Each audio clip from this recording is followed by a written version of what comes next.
ایک سفید خرگوش دریا کے کنارے رہتا تھا۔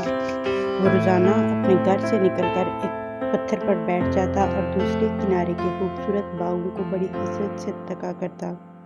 وہ تمام دن یہ سوچ کر کاٹ دیتا کہ کاش وہ بھی وہاں تک پہنچ سکتا اور ان خوبصورت باغوں کی خوب سیریں کرتا۔ دوسرے کنارے تک تو صرف تیر کر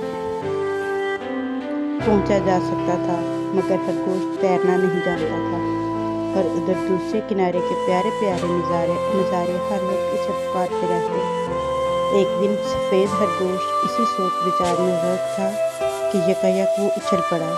اسے دریا پار کرنے کی بڑی اچھی ترکیب سوجھی۔ وہ کنارے پر آ کر بیٹھ گیا اور جب مگرمچھ نے اپنا لمبوترا منہ پانی سے نکالا تو خرگوش نے اسے پوچھا، کیوں بھائی مگرمچھ، تم بتا سکتے ہو کہ دوست کس زیادہ ہیں، تمہارے یا میرے؟ مگر مگرمچھ نے جواب دیا، خرگوش صاحب، بڑا ہانکنے کی ضرورت نہیں، دوست میرے ہی زیادہ ہیں، تمہیں کون پوچھتا ہے؟ اچھا، خرگوش نے کہا، اگر یہ بات ہے تو ایسا کرو کہ اپنے دوستوں کو بلاؤ اور انہیں ایک قطار میں کھڑا کر دو۔ میں ان سب کو گن کر دیکھوں گا کہ کس کے دوست زیادہ ہیں۔ میں اپنے دوستوں کو بلاؤں گا اور تم انہیں گن لینا۔ منظور ہے۔ مگرمچھ راضی ہو گیا۔ اس نے پانی میں غوطہ مار کر اپنے تمام مگرمچھ دوستوں کو پکارا اور ان کو ایک قطار میں پھیل جانے کا کہا۔ مگرمچھ کے دوست اتنے زیادہ تھے کہ جب وہ ایک قطار میں پھیلے تو اس کنارے سے اس کنارے تک مگرمچھ ہی مگرمچھ تھے۔ سفید خرگوش شرارت سے مسکرایا، کنارے پر سے پھلانگ کر مگرمچھ کی پیٹھ پر آ بیٹھا اور بولا، ایک اچھل کر دوسرے مگرمچھ کی پیٹھ پر آ بیٹھا اور بولا، دو، اور اسی طرح وہ مگرمچھ کو وہ کودتا پھاندتا 3 4 5 6 7 8 گنتا چلا گیا اور آخری مگرمچھ کی پیٹھ پر سے کود کر دوسرے کنارے جا پہنچا۔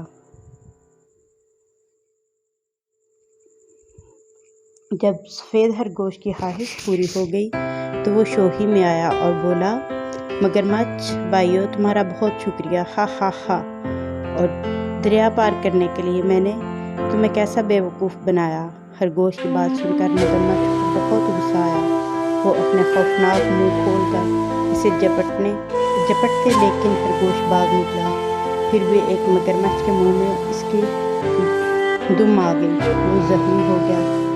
زخم کی وجہ سے خرگوش اپنی ساری شرارت بھول گیا اور پھوٹ کر رونے لگا۔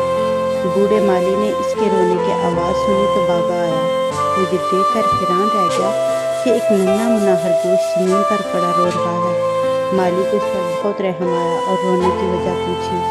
خرگوش نے اپنی ساری کہانی کہہ سنائی۔ مالی نے پیار سے اس کے سر پر ہاتھ پھیرتے ہوئے کہا، برخودار، تم نے بہت برا کیا۔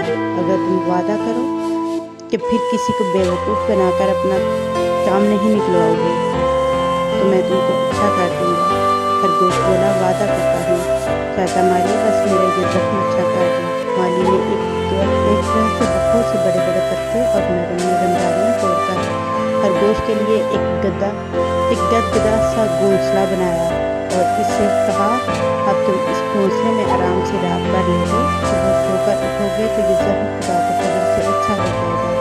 خرگوش گھونسلے میں آیا اور آنکھیں بند کر کے لیٹ گیا۔ لیٹتے ہی اس کی آنکھ لگ گئی۔